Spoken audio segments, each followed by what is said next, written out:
అదే RTV app వార్తల్ని క్షణాల్లో చదివే అవకాశం ఉంటుంది. ఒక న్యూస్ పేపర్, ఒక టెలివిజన్ ఛానల్ మీ చేతుల్లో ఎప్పుడు ఉంటాయి. జరిగినటువంటి చాలా దారుణమైనటువంటి సంఘటన. ఒక వైద్య విద్యార్థిని, అందులోనూ పీజీ చదువుతున్నటువంటి వైద్య విద్యార్థిని అంటే ఎంబీబీఎస్ సీట్ రావడమే ఎంతో కష్టం. అలాంటిది ఎంబీబీఎస్ పూర్తయిన తర్వాత పీజీ సీట్ రావడం ఇంకా కష్టం. పీజీ సీటు చేసిన తర్వాత, అందులో చేరిన తర్వాత ఎంత రిగరస్ ట్రైనింగ్ ఉంటుందంటే 36 గంటలు కంటిన్యూగా వర్క్ చేసేటటువంటి, ఇలాంటివన్నీ కూడా పేషెంట్లతోటి చేసేటటువంటిది.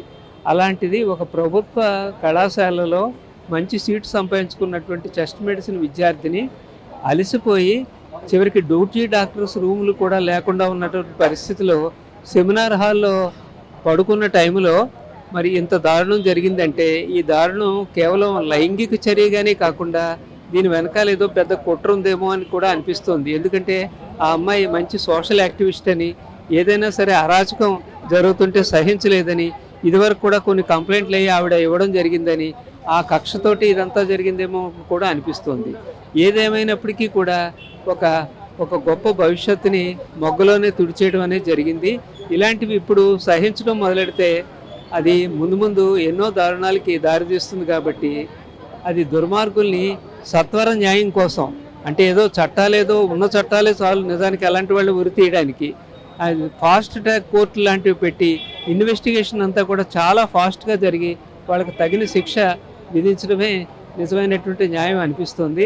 ఆ అమ్మాయి జీవితాన్ని మళ్ళీ వెనక్కి తీసుకురాలేం. అలాగే హాస్పిటల్స్ మీద దాడులు కూడా ఎలా జరుగుతున్నాయనేది అందరికీ తెలిసిన విషయమే. అందుకని హాస్పిటల్స్ రక్షణ కోసం సెక్యూరిటీ విషయంలో కూడా చట్టాలు మరింత పటిష్టంగా అమలు జరపడం, బెయిలు రాకుండా ఉండేటటువంటి పరిస్థితుల్లో ఎవరు ఏ అరాచకానికి ఒడిగట్టినప్పటికీ కూడా వాళ్ళకి సత్వరమైనటువంటి శిక్ష పడాలని చెప్పేసి ఐఎంఏ తరఫున అందరూ కోరుకుంటున్నాం. నేను doctor Padmaja, Adarsh hospitals gynaecologist. ఈ రోజున దేశాన్ని అంతా కుదిపేస్తున్న ఈ డాక్టర్ అభయపై జరిగిన అత్యాచారం, ఈ అత్యాచారానికి అగెన్స్ట్గా పోరాడుతూ మేము రాజమండ్రి లేడీ డాక్టర్స్, అందరూ doctors, dental doctors, physiotherapist, nurses, all health sector, చెప్పాలంటే మెడికల్ అండ్ నాన్ మెడికల్ అందరూ కూడా పార్టిసిపేట్ చేశారు దీంట్లో. ఇది just it's not a stray incident, ఇది ఒక ఇమోషన్, దేశాన్ని అంతా కుదిపేసిన ఒక ఇమోషన్. స్త్రీలకి ఖచ్చితంగా సేఫ్టీ ఉండాలి. వారు చదువుకునే ఆడపిల్లలు చదువుకునే స్కూళ్ళల్లో, కాలేజీల్లో, ఆడపిల్లలు పనిచేసే ప్రెమిసెస్లో, ఆఫీస్లో ఖచ్చితంగా సేఫ్టీ ఉండాలి. దీనికోసం కఠినమైన చర్యలు తీసుకోవాలి.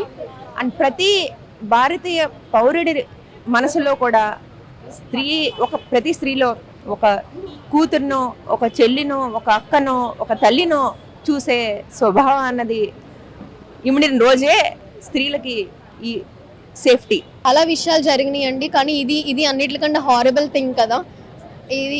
ఇలాంటి విషయాలు ఇంకెప్పటికీ జరగకూడదు. అండ్ ప్రతి ఉమెన్ కూడా బయటికి రావడానికి భయపడకూడదు అనేది మేము రిక్వెస్ట్ చేసుకుంటున్నాం. సెక్యూరిటీ ప్రొవైడ్ చేయాలి. అండ్ ఇలాంటివి చేయకూడదు ఫర్దర్గా అంటే ఫస్ట్ చేసిన వాళ్ళని ఏదైనా కరెక్ట్ రైట్ యాక్షన్ తీసుకొని వాళ్ళని అఫెన్స్ చేస్తేనే కదా నెక్స్ట్ మళ్ళీ ఇలాంటి విషయాలు అనేవి ముందుకు రాకుండా ఉంటాయి.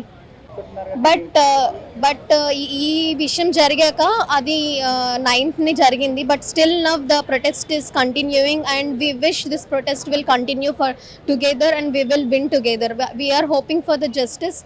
అండ్ నేను అనుకునేది ఏంటి అంటే ఒక నిందితుడిని నాన్ అవైలబుల్ యాక్టే కాకుండా వాళ్ళని హ్యాంగ్ చేస్తే సో దట్ మళ్ళీ ఇలాంటిది జరగకుండా ఉంటుంది అని చెప్పేసి మేము ఆశిస్తున్నాం. So we hope government is with us and we will win this. అర్ధరాత్రి పూట 36 గంటలు డ్యూటీలో ఉన్న ఒక పీజీ డాక్టర్ మీద ఇలాంటి అత్యాచారం జరగడం చాలా పెద్ద సిస్టమిక్ ఫెయిల్యూర్.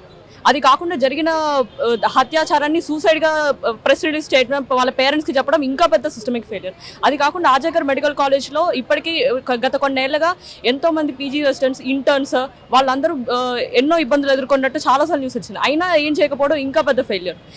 ఇది దేశవ్యాప్తంగా మెడికల్ కాలేజెస్లో, గవర్నమెంట్ హాస్పిటల్స్లో పీజీ రెసిడెంట్స్ ఎటువంటి పరిస్థితుల్లో పనిచేస్తున్నారు అని దేశవ్యాప్తంగా తెలియజెప్పడానికి మాకు ఇది ఒక అవకాశం అని అనకుండా ఇది ఒక అవసరం. మ్యామ్ చెప్పినట్టు 36 గంటల్లో పనిచేసేటప్పుడు వాష్రూమ్స్ ఉండవు, రెస్ట్ రూమ్స్ ఉండవు, చేంజింగ్ రూమ్స్ ఉండవు, ఒక నిమిషం తినడానికి కూడా వాళ్ళకి టైం ఉండదు.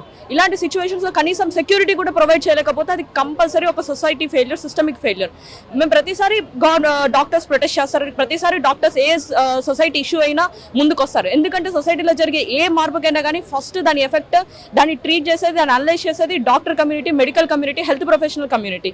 ఇవాళ అది కాకుండా ఒక మెడికల్ కాలేజ్ పైన అర్ధరాత్రి పూట వందల మంది మాబ్ అటాక్ చేయడం ఇంకా దారుణం. కాబట్టి హెల్త్ కేర్ ప్రొఫెషనల్స్ కాపాడుకోవాల్సిన బాధ్యత గవర్నమెంట్ మీద ఎంత ఉందో సమాజం మీద కూడా అంతే ఉంది.